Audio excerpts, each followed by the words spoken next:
I saw the red dot on Sophia's chest half a second before my body moved, making a decision my brain hadn't caught up to yet. The crack of the rifle split the autumn air as I slammed into her small frame, and the bullet that was meant to shatter a 6-year-old's spine buried itself in my shoulder instead. White hot and final. The pavement rushed up to meet us.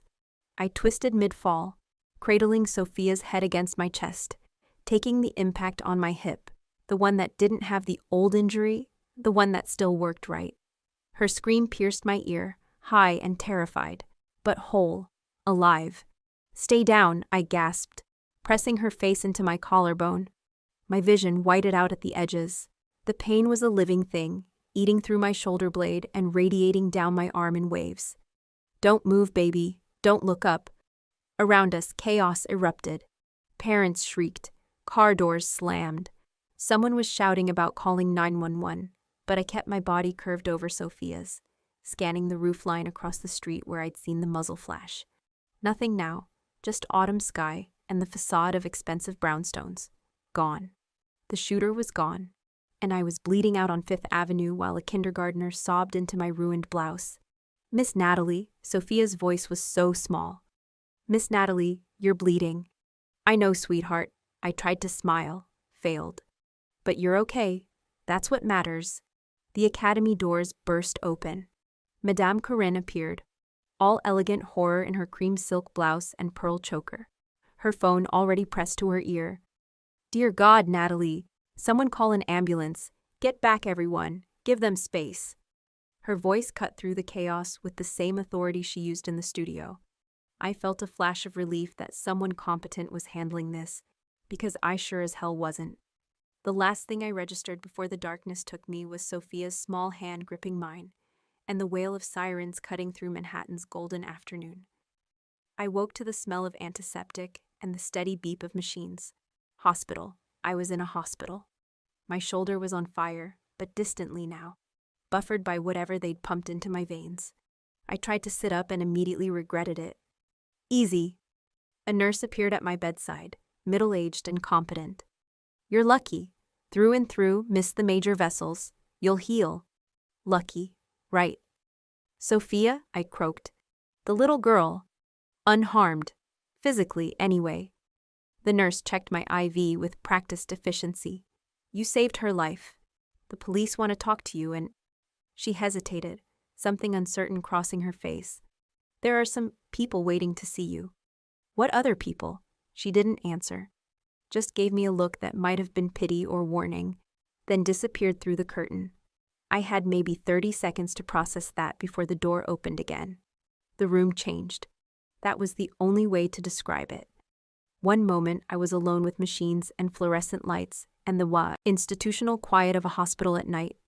The next, the air itself felt heavier, charged with something I didn't have a name for. 2 men entered first. Not doctors, not police. They moved like dancers. No, like predators. Expensive suits that couldn't quite hide the weapons I knew were there. One positioned himself by the door. The other swept the room with his eyes, categorizing exits and threats in a single glance. Then he walked in. Tall, dark hair cut precisely, starting to silver at the temples. A face that would have been handsome if it weren't so carefully blank. All sharp angles and controlled expression. He wore a black suit that probably cost more than I made in 6 months, and he carried himself like a man who'd never had to raise his voice to make someone afraid. I should have been afraid. Instead, my heart kicked into a different rhythm entirely, one that had nothing to do with fear and everything to do with the way his eyes locked onto mine and didn't let go. Dark eyes, endless, the kind that saw everything and gave away nothing. Natalie Pierce. His voice was low, precise, not a question. He already knew my name, probably knew everything about me. "Do you know who I am?" I swallowed. My throat felt like sandpaper. "No. I'm Vincenzo Rinaldi." He moved closer to the bed, not threatening, just deliberate, like every step was calculated 3 moves ahead. "Sophia is my niece." Oh God, I'd heard that name whispered in certain circles. Everyone in New York had, if they paid attention to the right or wrong kinds of news. Real estate magnate, they said in public. But the rumors underneath were darker. connections to families that didn't appear on any corporate letterhead, the kind of power that didn't come from board meetings. "She's okay," I managed. Something flickered across his face, too fast to read, but real, human. "Because of you, you moved faster than my security team." "How?" I stopped, tried to organize my thoughts through the pain medication fog. I saw the reflection, in a car window across the street, the scope, and then the laser sight, just for a second before I gestured weakly at my shoulder. I used to dance, professional track, before, anyway, fast reflexes. Used to. He caught that immediately. Of course he did. "What happened?" "Accident, 2 years ago." I didn't want to talk about it. Didn't want to see pity in those dark eyes. "I teach now, at the academy. Madame Corinne's academy." The way he said her name made me look up sharply. There was something there, not warmth. "You know her?" "She's made herself known to me since Sophia enrolled." Vincenzo pulled up a chair, ignoring the plastic visitor's chair in favor of dragging over the doctor's stool so he could sit closer, at eye level. "Sophia's parents died 18 months ago. Car accident. I adopted her. Corinne positioned her academy as the best place for a girl of Sophia's background. Discreet. Exclusive. Sophia's. Brilliant," I said, and meant it. "She has real talent. Not just rich kid playing at ballet. The actual gift." His eyes searched my face. "You care about her." "She's my student. Of course I care." "No." He leaned forward slightly. "You threw yourself in front of a bullet for her. That's not of course. That's extraordinary." I didn't know what to say to that. What do you say when a dangerous man looks at you like you're a puzzle he needs to solve? Like your existence has disrupted some carefully balanced equation? "Mr. Rinaldi." "Vincenzo." "Vincenzo," I corrected, though using his first name felt too intimate, too much like stepping over some invisible line. "I'm glad Sophia's okay, but I don't understand why you're here. The police already took my statement. The people who tried to kill my niece today are still out there." His voice stayed level, but something underneath it made my skin prickle. "You're the only witness who saw the shooter's position. You saved Sophia's life, which means whoever sent that rifle now knows you're a problem." The words took a moment to sink in. "You think they'll come after me?" "I know they will." He stood, and suddenly the room felt smaller. He pulled something from his jacket pocket, a phone, sleek and expensive. He set it on the rolling table beside my bed. "This is yours now. My number is programmed in. There are 2 men outside your door and 2 more in the lobby. When you're discharged tomorrow, they'll take you home." "Wait," I struggled to sit up straighter, ignoring the pull in my shoulder. "You can't just— I don't want bodyguards. I don't want to be involved in whatever this is." "You became involved the moment you moved." He said it so simply, like it was gravity, like it was inevitable. "You saved what I love most in this world. That puts you under my protection whether you want it or not. I don't need— You took a bullet for my daughter, niece," he'd said before. But the word daughter came out rough, like it had sharper edges, like it cost him something to admit. "Do you understand what that means to me? What it means in my world?" I stared at him, at the intensity in his dark eyes, the rigid control in every line of his body. "It means," he continued quietly, "that you are now mine to protect. And I protect what's mine absolutely." The words should have terrified me, maybe they did. But underneath the fear was something else, something that felt dangerously like relief, like being seen, like mattering. "I need to think," I whispered. "Think then, but think behind bulletproof glass and armed guards." He turned to leave, then paused at the door, looked back at me. "Sophia's been crying for you. She won't sleep unless someone promises her you're all right." I told her I'd make sure of it. "You can't make promises like that." His smile was slight, dark. "Yes, I can. I'm very good at keeping promises, Natalie, especially the dangerous ones." Then he was gone, and I was alone with the beeping machines and the weight of what had just happened settling over me like a sentence. The phone on my table buzzed once. A text from an unknown number. "Thank you for saving my life. Love, Sophia." Below it, a second message. Different number. My men will bring her by tomorrow if you're well enough. She needs to see you're alive.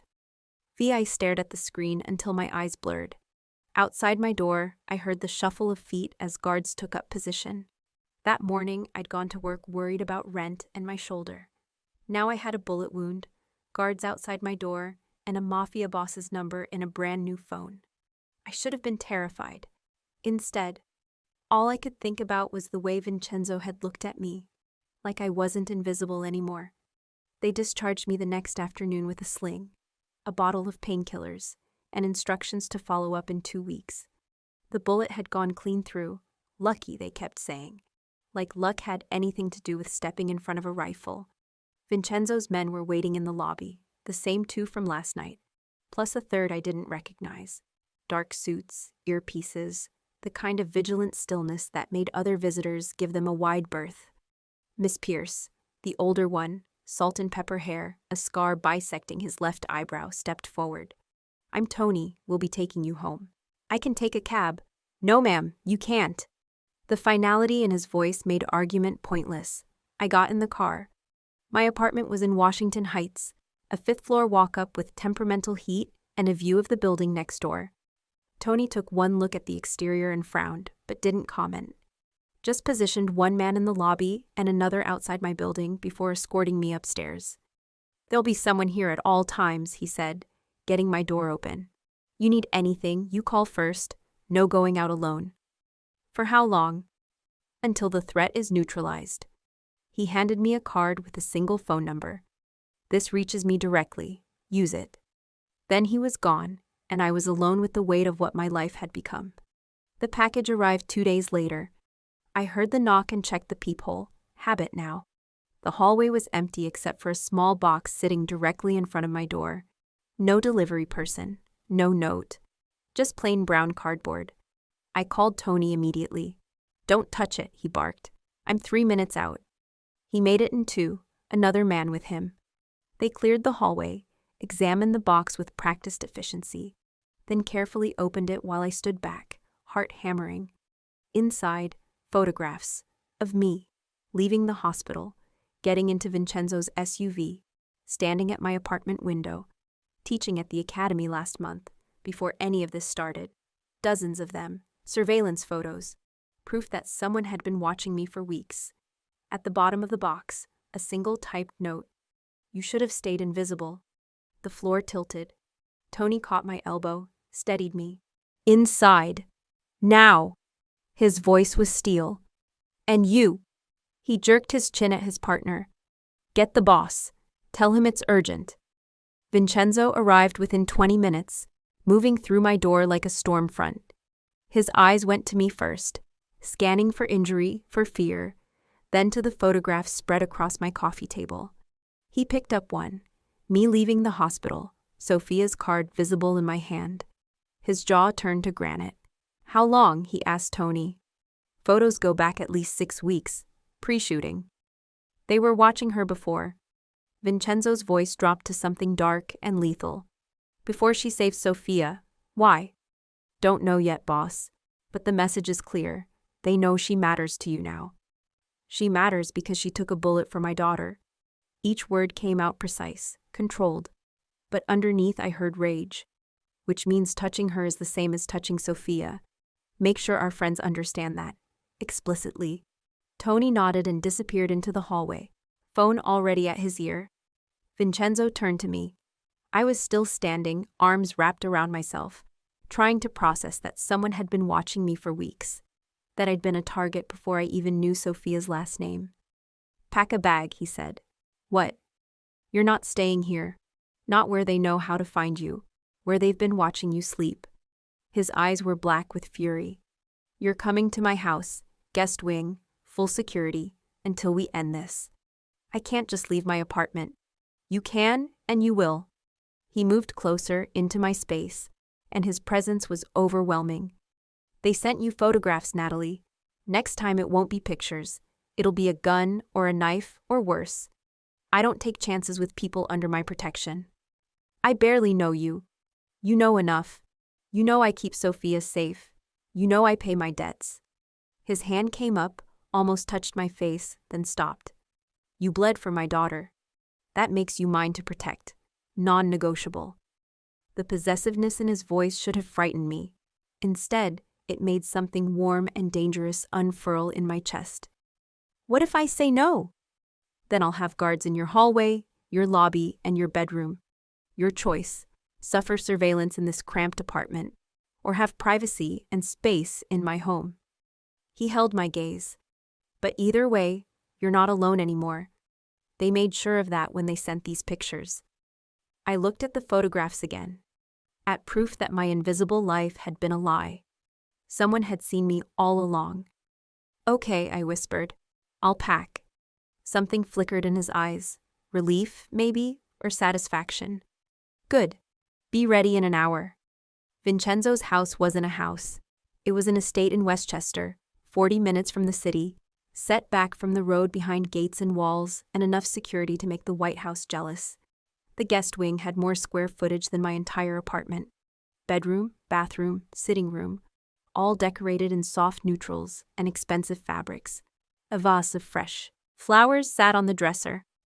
Sophia helped pick the flowers, Vincenzo said from the doorway. She wanted you to feel welcome. It's beautiful, too much. It's yours for as long as you need it. He moved into the room, gestured to the windows. Bulletproof glass. Panic button by the bed. My room is down the hall, east wing, second door. Sophia's is across from yours. Where will I teach her? Studio in the south wing. I'll show you after dinner. He paused. She's already asleep. It's past her bedtime. But tomorrow morning, she'll want to see you immediately. I'm looking forward to it. Good. He studied me for a moment, something unreadable in his dark eyes. Get some rest. Tomorrow we have work to do.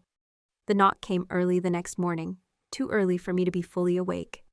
I opened the door in my pajamas to find Vincenzo standing there with 2 cups of coffee and a leather portfolio tucked under his arm. You're up early, I said, suddenly aware of my sleep-mussed hair and bare feet. Couldn't sleep, security reports. He held out one of the coffees. May I come in? I stepped aside. He moved past me into the sitting room, set the portfolio on the coffee table, and opened it to reveal printed schedules, route maps, and floor plans. I need you to look at something. I came closer, cradling my slinged arm, the coffee warm in my good hand. He'd spread the papers across the table with military precision. This is Sophia's routine for the past 2 months. He pointed to highlighted sections. Classes, pickup times, extra rehearsals. Routes to and from the academy. I need you to tell me what jumps out. I set down my coffee and studied the papers. My dancer's brain automatically started cataloging patterns and rhythms, the way I'd learned to read choreography and count music. She has private lessons every Thursday at 4, I said after a moment. Yes. Madame Corinne's recommendation. Extra attention for advanced students. Always the same studio? Studio C. Better light, Corinne says. Better acoustics. Something about that tickled the back of my mind.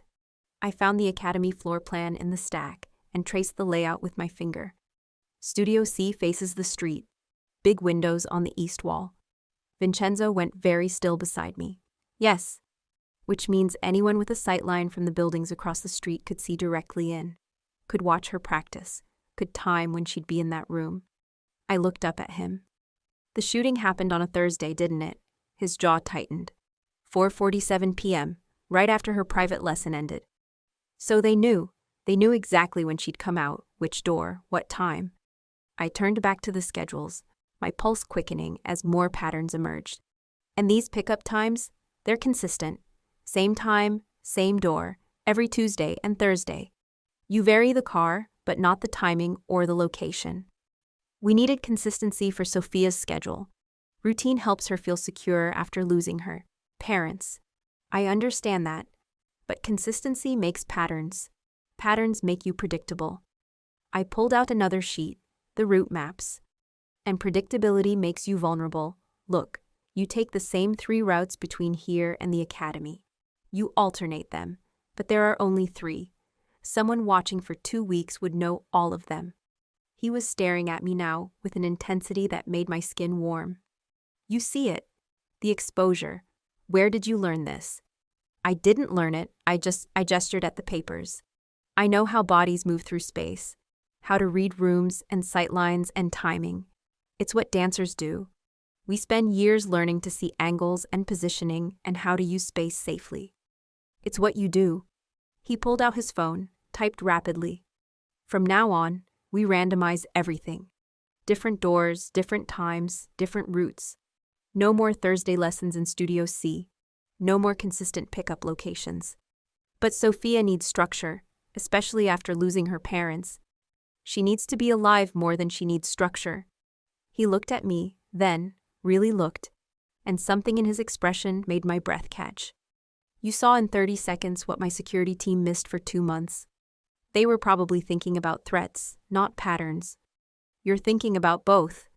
He moved closer, and suddenly the space between us felt charged. He was too close, close enough that I could see the faint lines at the corners of his eyes and smell the clean, expensive soap on his skin. Close enough that my body forgot we were talking about security, and not whatever this was humming between us. My men are good, the best.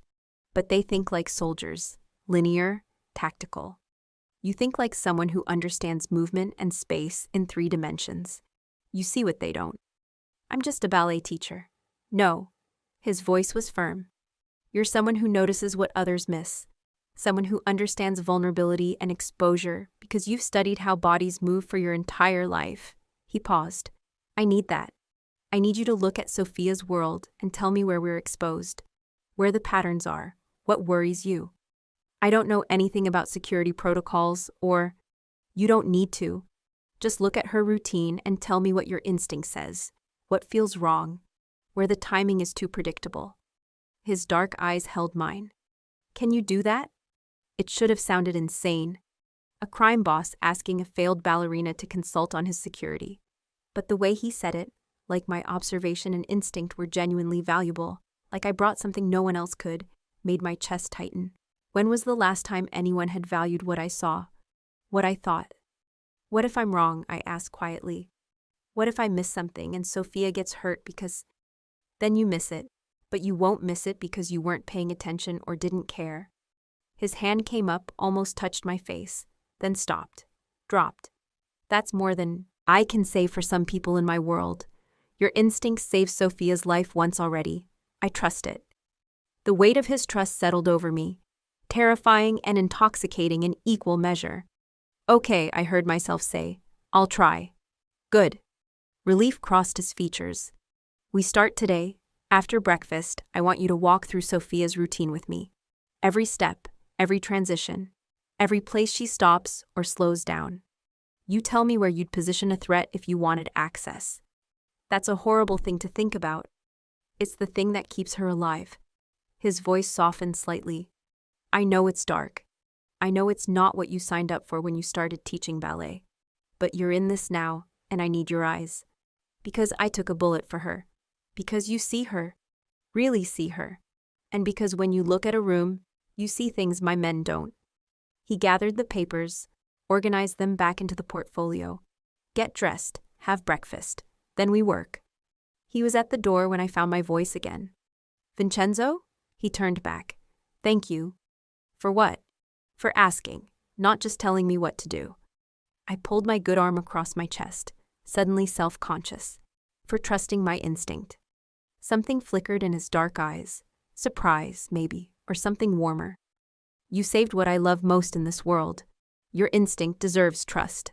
Then he was gone, and I was standing in borrowed pajamas in a stranger's house, holding a cold cup of coffee and realizing that somewhere in the last 5 minutes, I'd stopped being a victim under protection. I'd become a partner, and God help me, I wanted to be good at it. The knock came at my door just after lunch. I opened it to find Madame Corinne standing in the hallway, all elegant concern in a cream cashmere coat and pearls. Natalie, darling, she swept past me into the room like she owned it. I've been so worried. You haven't answered my calls. I've been recovering and settling in here. Of course. Such a terrible shock.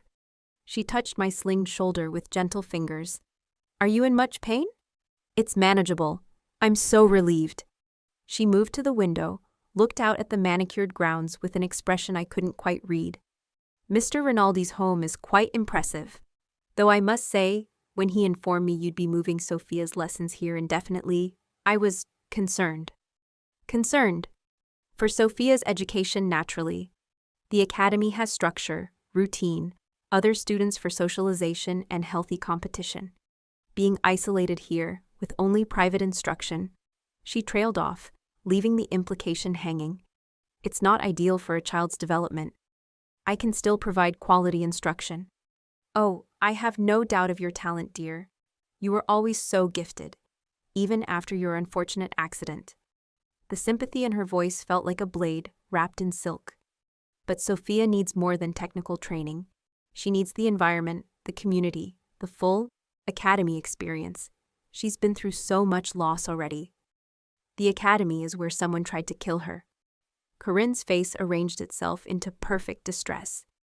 A horrible, random act of violence that could have happened anywhere in the city. We've taken extensive measures since then. Extra cameras, vetted all our staff again, limited street access, coordinated with police. I've personally overseen every security upgrade. That's good to hear. So you see, there's no reason Sophia can't return. In fact, I'd feel much better having you both back where I can look after you properly. She turned from the window, gave me her warmest smile.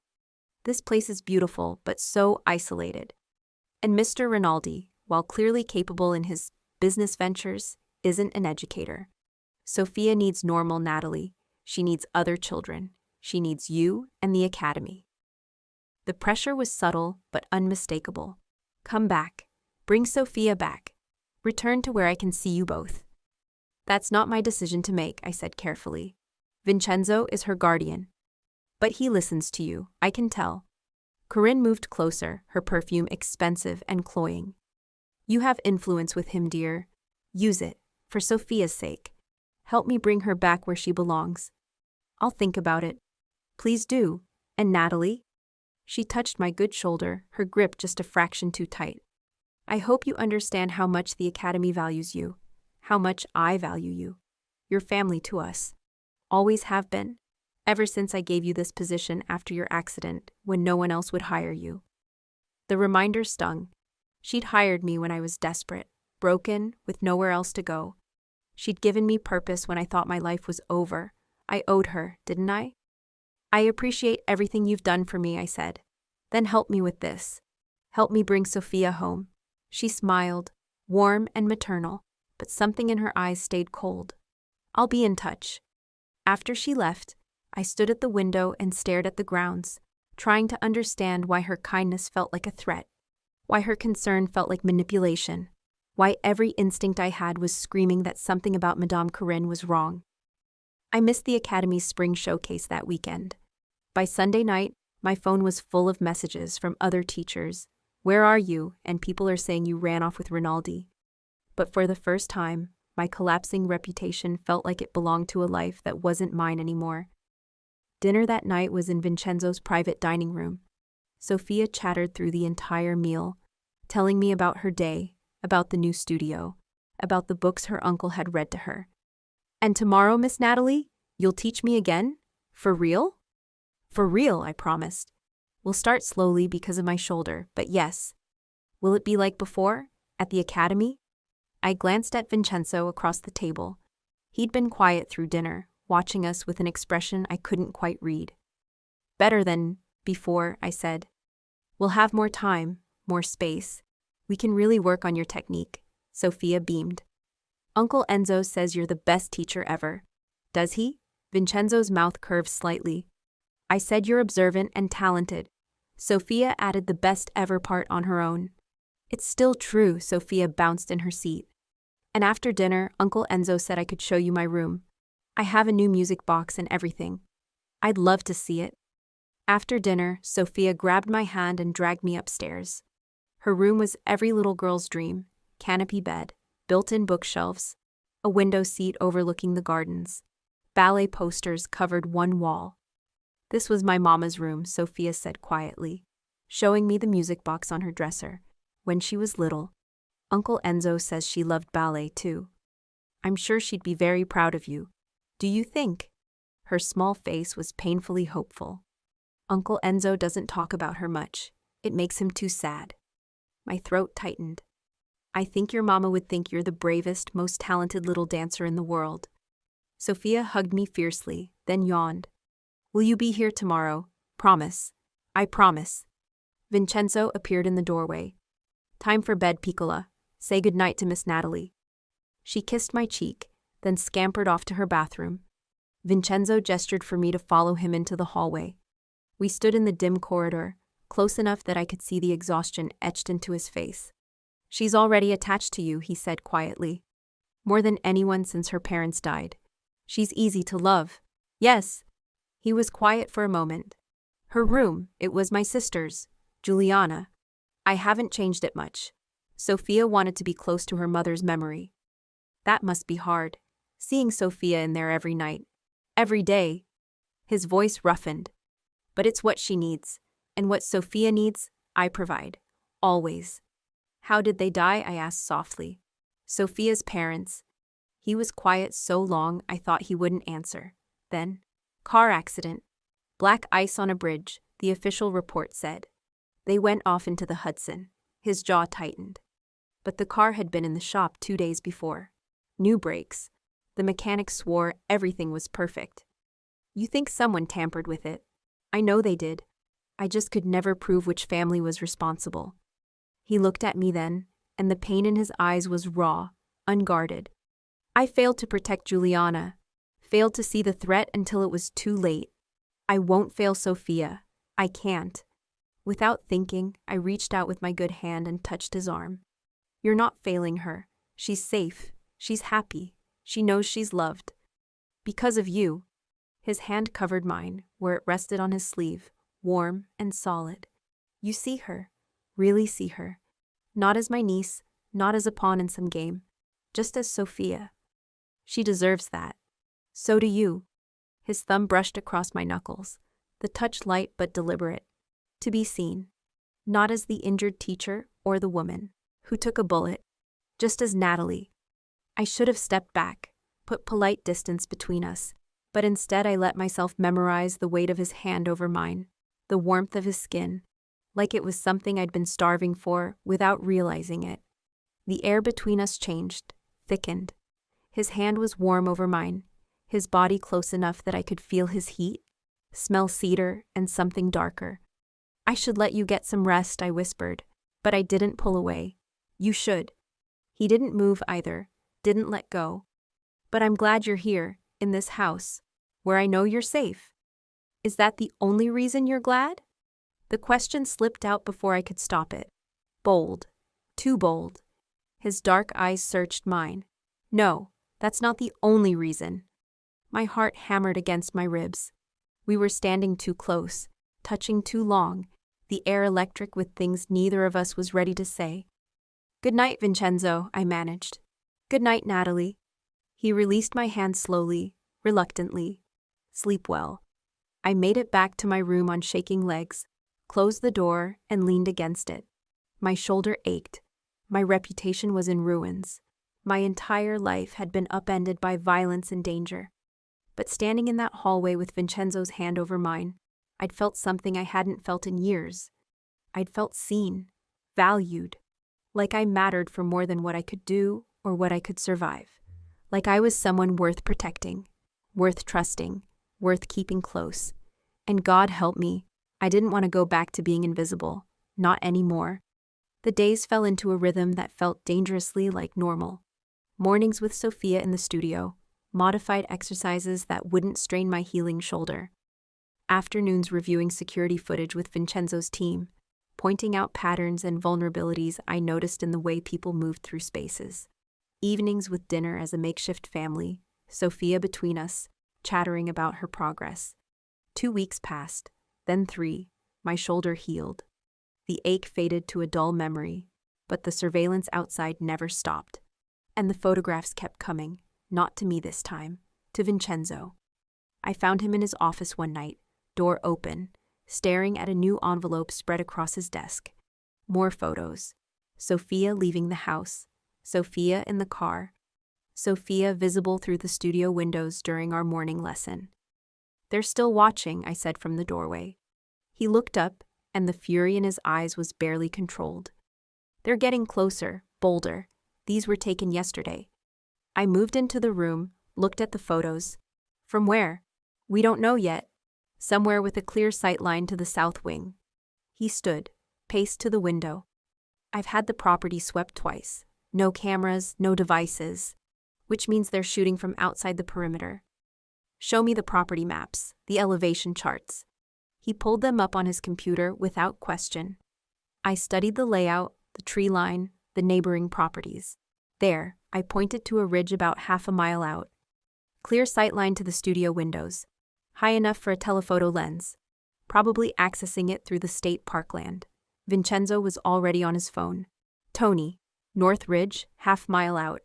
I want it swept and secured within the hour. He hung up, looked at me. How did you see that? I've been thinking about angles. Where I'd position myself if I wanted to watch without being seen. I traced the property line with my finger. We need to frost the studio windows, or move lessons to the interior room. The interior room has no natural light. Sophia needs to not be visible to whoever's hunting her. I turned to face him. We've been here 3 weeks. They know her routine again. Morning lessons, afternoon rest, evening in the main house. We're predictable again. His jaw tightened. You're right. So we change the pattern before they exploit it, I said. Better we move first than wait to be hunted. That's all I'm asking. The call came 2 nights later after Sophia was asleep. Vincenzo found me in the library, curled up with a book I wasn't really reading. I need you to come with me, now. Something in his tone made me set the book down immediately. What happened? Just come. I followed him through the house to his private office, where Tony and 2 other men I didn't recognize stood around the desk. On the screen, surveillance footage from the academy. Watch, Vincenzo said. The footage showed the academy's back entrance. Night timestamp from earlier this evening. A figure approached. Female, elegant, familiar. Madame Corinne. She looked around, then pulled out her phone, made a call. 30 seconds later, a black sedan pulled up. The back window rolled down. The footage was grainy, but I could make out the man inside. Dark suit, sharp features, the kind of face that belonged in Vincenzo's world, not Corinne's. They spoke for less than a minute. She handed him something, an envelope. He handed her something back. Then the car drove away, and Corinne disappeared back into the academy.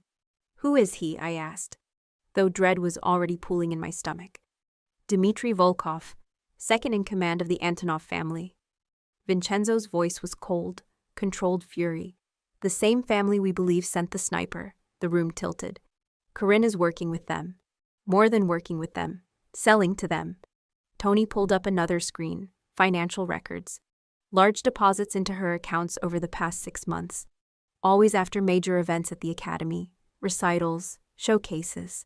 Times when high-profile students and their families would be predictably present and vulnerable. She's been selling information. The words felt like ash in my mouth. About her students, about their families. About Sophia specifically. Vincenzo's hand clenched into a fist on the desk. We traced the timing. Every deposit corresponds with a change in Sophia's schedule. New class times. Private lessons. The Thursday routine in Studio C. The shooting. Yes. His eyes met mine, and what I saw there made my blood run cold. Corinne set it up. Told them exactly when Sophia would be outside, which door, what time. She put your student in the crosshairs for money. I couldn't breathe. Couldn't process. Madame Corinne, the woman who'd hired me, who'd given me purpose after my accident, who'd been so concerned and caring after the shooting, had orchestrated the whole thing. Why? The question came out broken. Why would she do this? The academy's drowning in debt, Tony said. She's been selling information on her wealthy students' families to your enemies for years. Sophia was just the biggest payday. And me? I whispered. Those surveillance photos from before the shooting. Was that her too? Vincenzo's expression turned grim. We think so. You were Sophia's primary teacher. You knew her routine intimately. You were either going to be a valuable source of information, he paused, or a liability who might notice something wrong. The pieces clicked into place with horrible clarity. My accident. 2 years ago. right before I was supposed to audition professionally. What about it? It was never explained properly. The car that hit me, they never found the driver. The police said it was probably just someone fleeing the scene, but I looked at Vincenzo, cold understanding washing over me. Corinne offered me the teaching job 3 days later. Said she'd been following my career, thought I had real potential as an instructor. I thought I was lucky. You weren't lucky. His voice was gentle, but the fury beneath it was volcanic. You were targeted, broken down so you'd be desperate enough to accept whatever she offered, grateful enough not to ask questions. She ruined my life so she could use me. The words came out flat, emotionless, because if I let myself feel the enormity of it, I'd shatter. She took everything from me, my career, my future, my body, so I'd be trapped teaching at her academy where she could watch me, control me, use me to get close to her real targets. Natalie, how many others? I looked at Tony. How many other teachers or staff did she do this to? We're still investigating, but at least 3 that we can confirm. Tony's scarred face was sympathetic. I'm sorry. Sorry. Such an inadequate word for having your entire life revealed as a lie, a manipulation, a trap you never saw coming. Where is she now? I asked. At the academy, we've had her under surveillance since this afternoon. Vincenzo moved closer. I'm going to handle this. You don't need to be involved. Yes, I do. I looked up at him. She used me, broke me, turned me into a tool to hurt a child. My voice steadied, hardened. I'm going to be there when she answers for it. Natalie, this isn't your world. It became my world the moment she ran me down in the street 2 years ago. I stood, met his eyes. I'm not asking for permission. I'm telling you, I'm going to that academy and I'm going to face her. It could be dangerous. She might have security, might have... I don't care. The anger was building now, hot and clean and clarifying. I've been invisible for 2 years, broken, grateful, and too afraid to want anything more than the scraps she threw me. I'm done being invisible. I'm done being her victim. Vincenzo studied me for a long moment. Then slowly, he nodded. Okay, but we do this my way, my people, my plan. You don't go in alone. I won't be alone. I looked at him, at Tony, at the men who'd spent 3 weeks keeping me and Sophia safe. I'll have you. Something flickered in Vincenzo's dark eyes. Pride, maybe, or something deeper. Get your coat, he said. We leave in 10 minutes. The academy was dark when we arrived. Most of the lights off except for Corinne's office on the 2nd floor. Vincenzo's men had already secured the perimeter, disabled the security cameras, ensured we wouldn't be interrupted. Last chance to stay in the car, Vincenzo said. I was already opening my door. Not a chance. He followed me up the familiar steps, through the lobby I'd walked through 1,000 times as a teacher. It felt different now, smaller, like a stage set I was seeing from the wrong angle. Corinne's office door was closed, but not locked. I pushed it open without knocking. She looked up from her desk, surprise flashing across her elegant features, before she smoothed it away. Natalie, Mr. Rinaldi, this is unexpected. Is it? I moved into the room, Vincenzo, a silent shadow behind me. You've been watching us for weeks. Surely you knew we'd figure it out eventually. Her expression didn't change, but something in her eyes went cold and calculating. I'm not sure what you mean. Don't. The word came out sharp. Don't insult me by pretending. We have the surveillance footage, the financial records, the whole thing. She was quiet for a moment. Then she smiled, the same warm maternal smile she'd given me 1,000 times before. But now I could see the calculation behind it. You always were perceptive, Natalie. I chose well when I recruited you. Recruited. I stepped closer to her desk. Is that what we're calling it? Breaking my ankle so thoroughly I could never dance professionally again, then swooping in with a job offer before I'd even left the hospital. You were wasted on performance, all that talent, that observational skill, and you were going to throw it away chasing some impossible dream of prima ballerina glory. She leaned back in her chair, utterly calm. I gave you purpose, stability, a way to stay in the world you loved. You gave me a cage. My voice shook with rage. You took my future and trapped me in a prison of gratitude where I'd never question you, never leave, never be anything more than your useful tool. And you were useful, brilliant even. The way you connected with the children, the way you saw their potential. She glanced at Vincenzo, especially Sophia. You loved her, protected her, made her feel safe enough to blossom. Which made it so much easier for you to sell her to the Antonovs. Vincenzo's voice was deadly quiet. Made it easier to predict her movements, her vulnerabilities, because Natalie would never question the schedule changes you requested. Never suspect that her caring teacher routine was being used as reconnaissance. Corinne shrugged, elegant and unbothered. Business, Mr. Rinaldi. Surely you understand. The academy was drowning in debt. The Antonovs offered a fortune for information about your family's vulnerabilities. It was simply a transaction. A transaction that put a bullet in my shoulder, I said. That nearly killed a 6-year-old child. That was unfortunate. They were only supposed to scare her. A warning shot, they said. Something to make Rinaldi more reasonable in his negotiations. She looked genuinely annoyed. I specifically told them not to actually hit the child. Bad for business if my students start dying. The casual dismissal of Sophia's life, of my injury, as mere business complications made something snap inside me. You're going to prison, I said. Or worse, whatever Vincenzo does to people who hurt children. Am I? Corinne stood, moved to her window. With what proof? Surveillance footage that could be doctored. Financial records from offshore accounts that can't be traced. The word of a failed dancer with a vendetta against the woman who gave her everything. We have enough, Vincenzo said. Perhaps, but I have insurance. She turned back to us, still smiling. Do you think you're the only powerful family with children at this academy? The Petrov's daughter is in the advanced class. The Castellanos' twin sons. The Morgan's little prodigy. She ticked them off on her fingers. All of them with parents who would be very interested to know their children's safety has been compromised.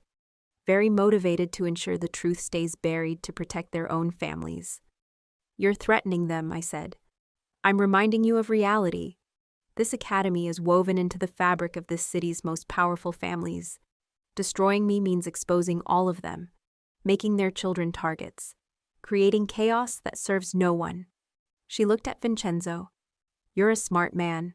You understand leverage, so let's negotiate like adults. There's no negotiation. Vincenzo's voice was ice. You put my daughter in front of a rifle. You ruined Natalie's life. You sold children's safety for profit. There's no deal that ends with you walking away. Then there's no deal that ends with your secret staying secret. She pulled out her phone. One call and every family in this city knows their children were compromised. That you knew and said nothing. That Sophia's presence here put all of them at risk. Make the call, I said. Everyone looked at me. What? Corinne's smile faltered. Make the call. Tell everyone. Blow up your leverage. I moved closer to her desk. Because I'm done hiding, done being afraid, done letting you control me with shame and gratitude and fear. Natalie, no, I cut Vincenzo off. She's counting on us being too scared to expose her, too worried about reputation and secrets to do what's right. But I don't care anymore. My reputation is already destroyed. My career was stolen from me 2 years ago. I have nothing left to lose. I looked at Corinne directly. So make your call, burn it all down, and I'll stand in front of every camera in this city and tell them exactly what you are. A predator who targets children. A monster who destroys lives for money. Let them judge which one of us they believe. The elegant academy owner or the teacher who took a bullet for her student. The silence in the room was absolute.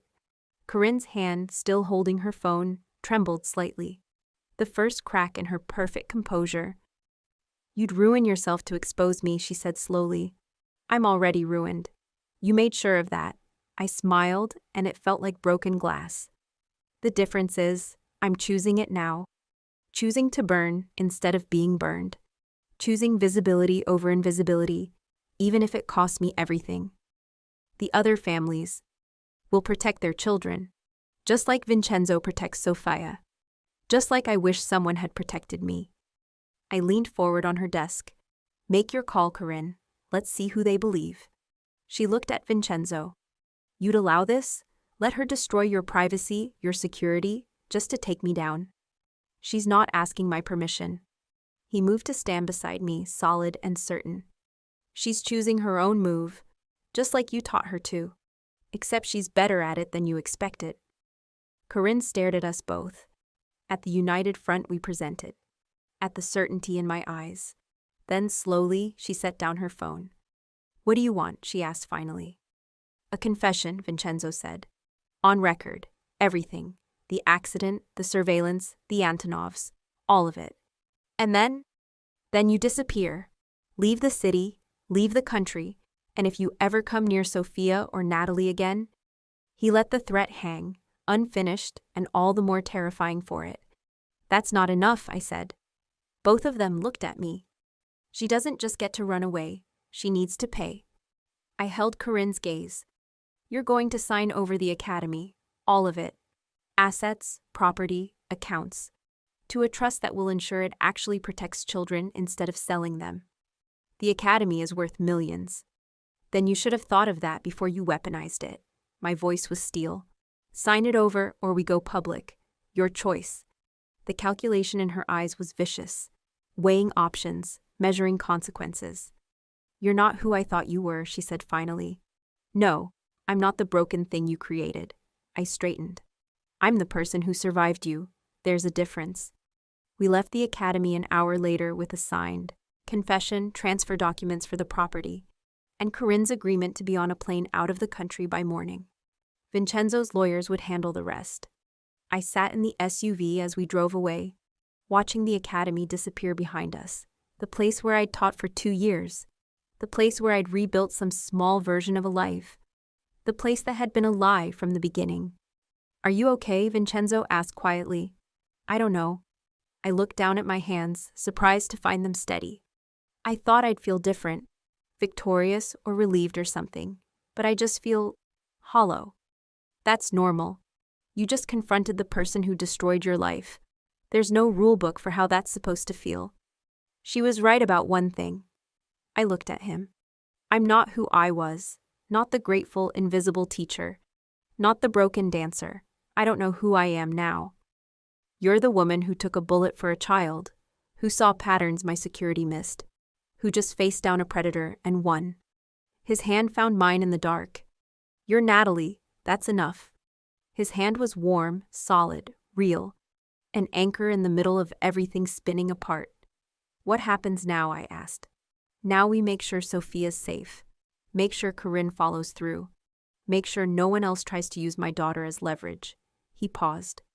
And you decide what you want. If you want to stay, if you want to go back to teaching, if you want something else entirely, your choice. My choice, not his, not Corinne's, mine. For the first time in 2 years, I believed it. Sophia was still asleep when we returned to the estate. The house quiet except for the soft footsteps of security making their rounds. You should rest, Vincenzo said at my door. It's been a long night. Every time I close my eyes, I see her face, I admitted. How calm she was. How little she cared. People like Corinne don't feel remorse. They feel inconvenience, he said.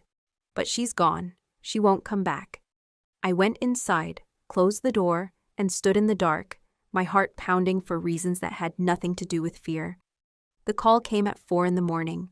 I jerked awake to pounding on my door, Tony's voice urgent through the wood. Miss Pierce, we need you, now. I threw on clothes and opened the door. Tony's face was grim. What happened? Corinne never made it to the airport.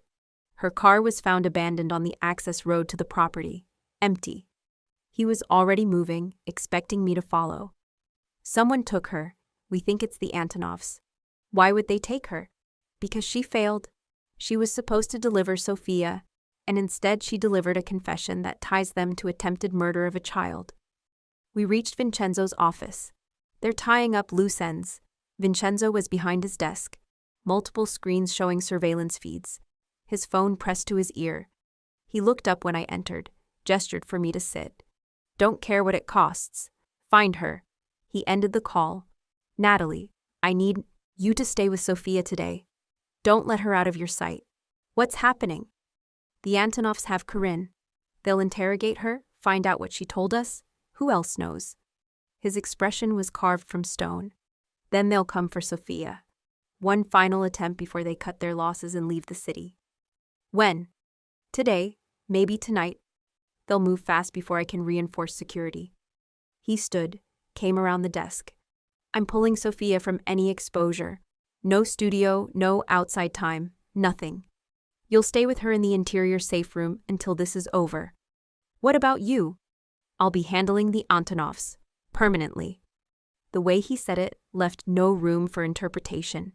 Vincenzo, this ends today, one way or another. He gripped my shoulders gently. Keep her safe. That's all I need you to do. Can you do that? Yes. Good. He released me, but his eyes stayed on mine. If anything happens to me, don't.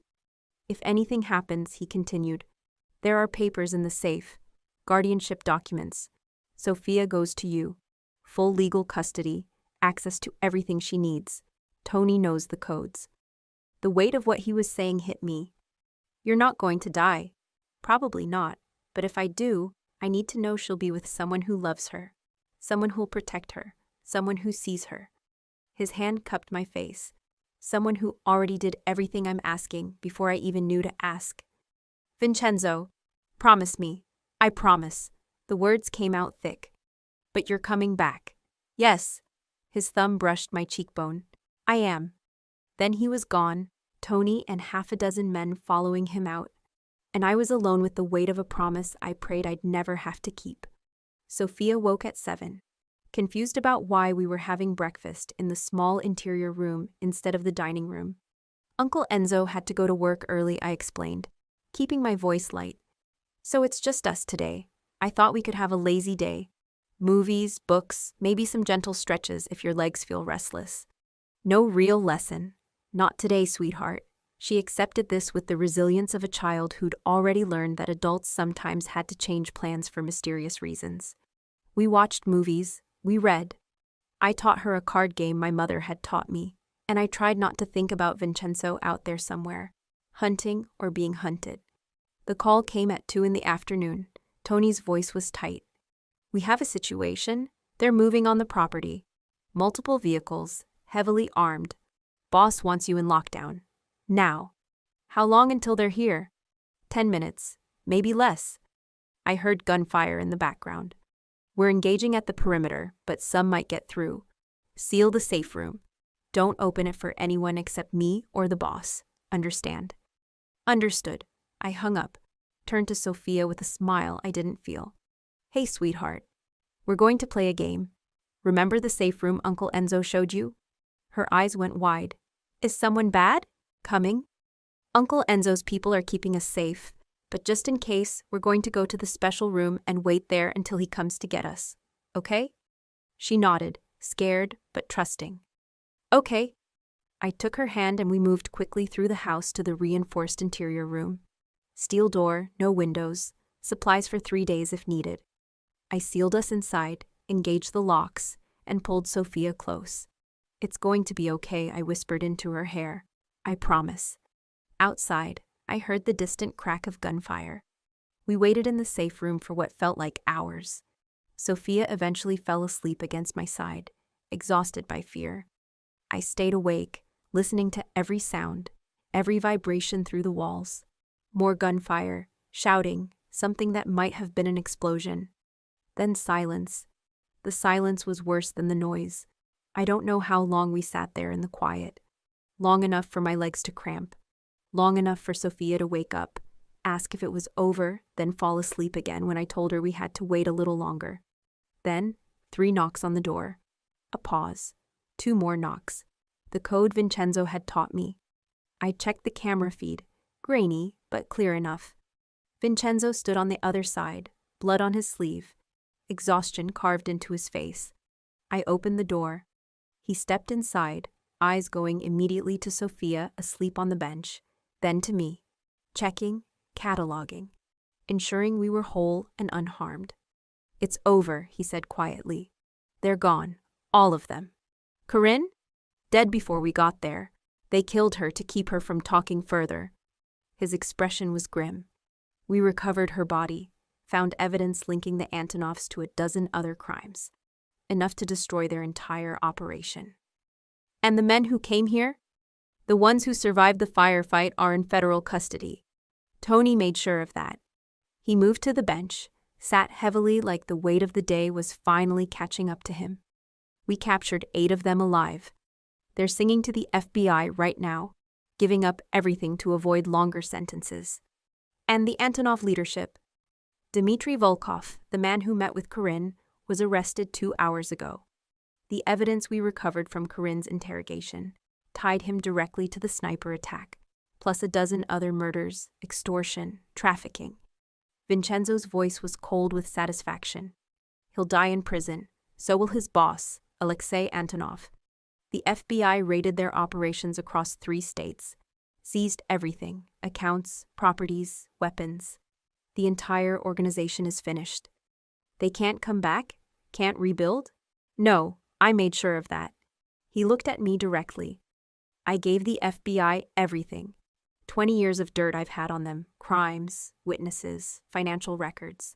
I burned every bridge, called in every favor, made sure there's no hole they can crawl out of. The Antonov family is done. Permanently. I sank onto the bench beside him. You destroyed them.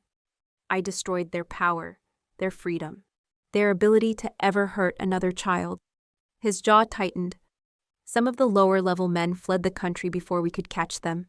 They're running, scared, looking over their shoulders for the rest of their lives. That's justice enough for cowards. And the ones who died today? During the attack. 5 men. They chose to come onto my property, armed, targeting my family. He said it without remorse. My people defended us. That's all. It should have horrified me. The body count, the violence, the cold calculation of it all. But all I felt was relief. Sophia was safe. The people who'd tried to kill her were dead, imprisoned, or running scared. Justice wasn't always clean, but it was done. Sophia's safe now, I said. For real this time. Yes. He reached for my hand. The Antonovs are finished. Corinne is dead. Every person who knew about Sophia, who targeted her, who sold her safety, they're all gone. She can grow up now, be a normal little girl. As normal as my daughter can be anyway. The relief hit me like a physical force. I leaned into him, suddenly shaking. It's really over. Yes. His arm came around me, solid and certain. You kept her safe, like I knew you would. I was terrified. So was I. He looked at Sophia, something soft and vulnerable crossing his face. But she's here. You're here. That's all that matters. We sat in silence for a moment, his arm around me, Sophia sleeping peacefully on the bench beside us. What happens now? I asked finally. Now we figure out what normal looks like. For Sophia. For us. He turned to me. I meant what I said in the guardianship papers. I want you in her life. Permanently. As her teacher, as her, I don't know what the word is. Second parent maybe. The person who balances my darkness with your light. Vincenzo. I know it's asking a lot. I know this life is dangerous and complicated and nothing like what you planned. His hand found mine, laced our fingers together. But you're already part of this family. Sophia loves you. He stopped, seemed to struggle with the words. I need you here, not just for her, for me. My heart was pounding. What are you saying? I'm saying I want you to stay. Not as an employee or a protected witness or a temporary arrangement. As family. His dark eyes held mine, vulnerable in a way I'd never seen. As mine.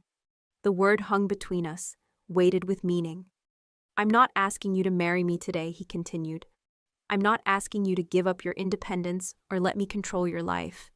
I'm asking if you want to build something here, with me, with Sophia, something real.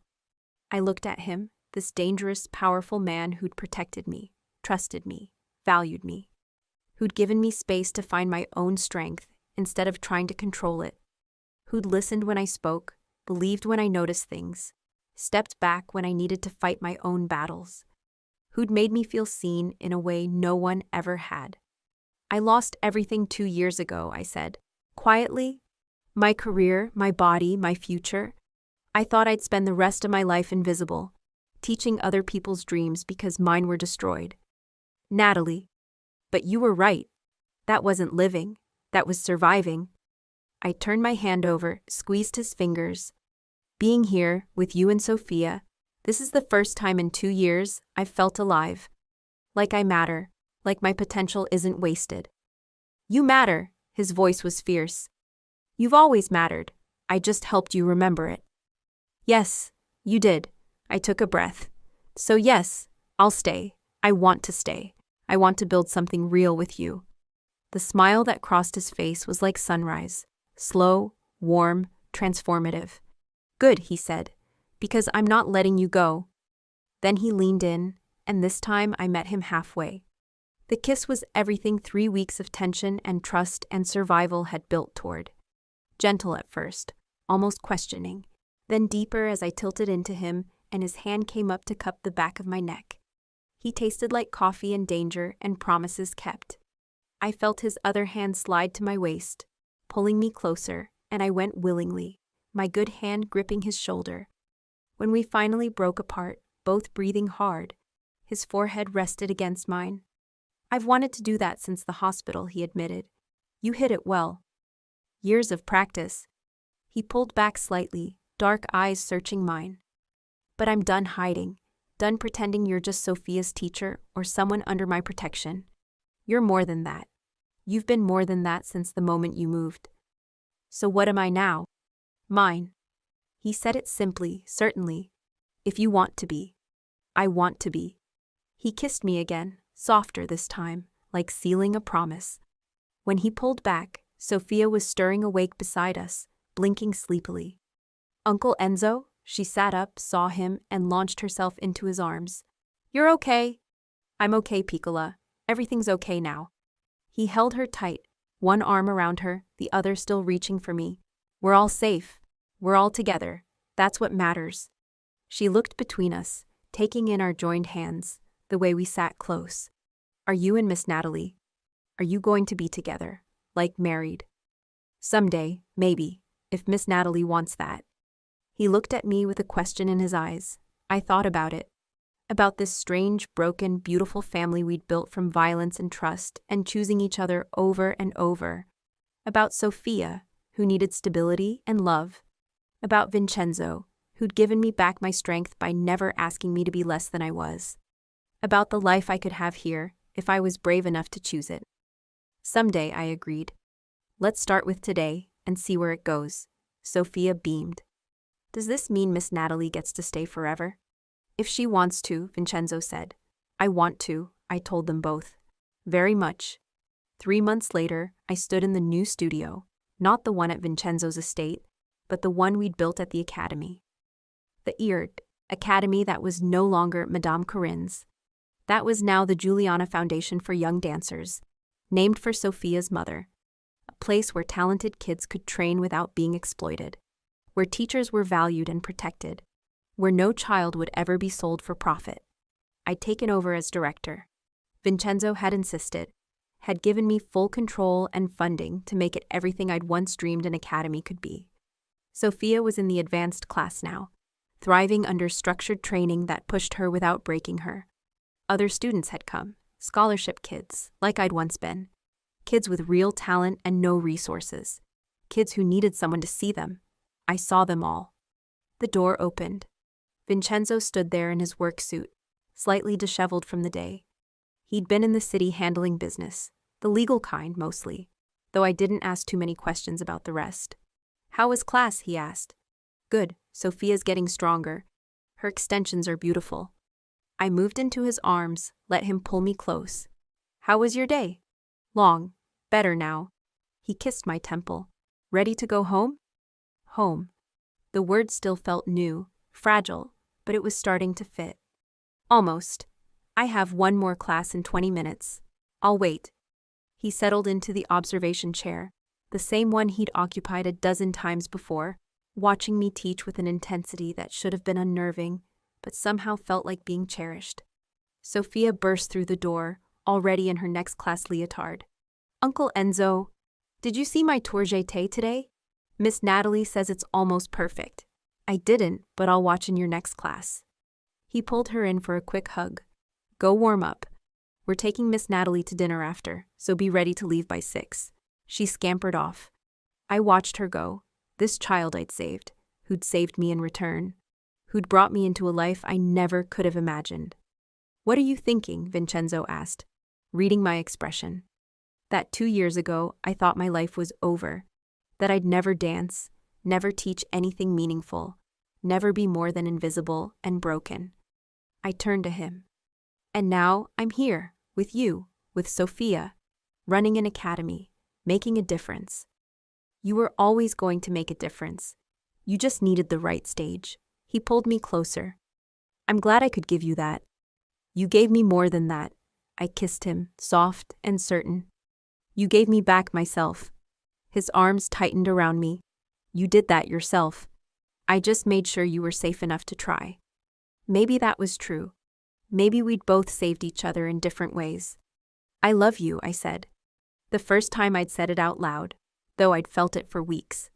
His eyes went dark, intense. I love you too. Have since you looked at those schedules and saw what my security team couldn't. Since you faced down Corinne without flinching. Since you chose us even when it was dangerous. Best choice I ever made. Second best, he corrected. First was throwing yourself in front of that bullet. Everything good started there. Then I'm glad I moved. So am I. We stood there in the empty studio, sunlight streaming through the windows, Sophia's laughter drifting from the changing room. This life I'd built from the ashes of the one that had been stolen. This family I'd chosen and who'd chosen me back.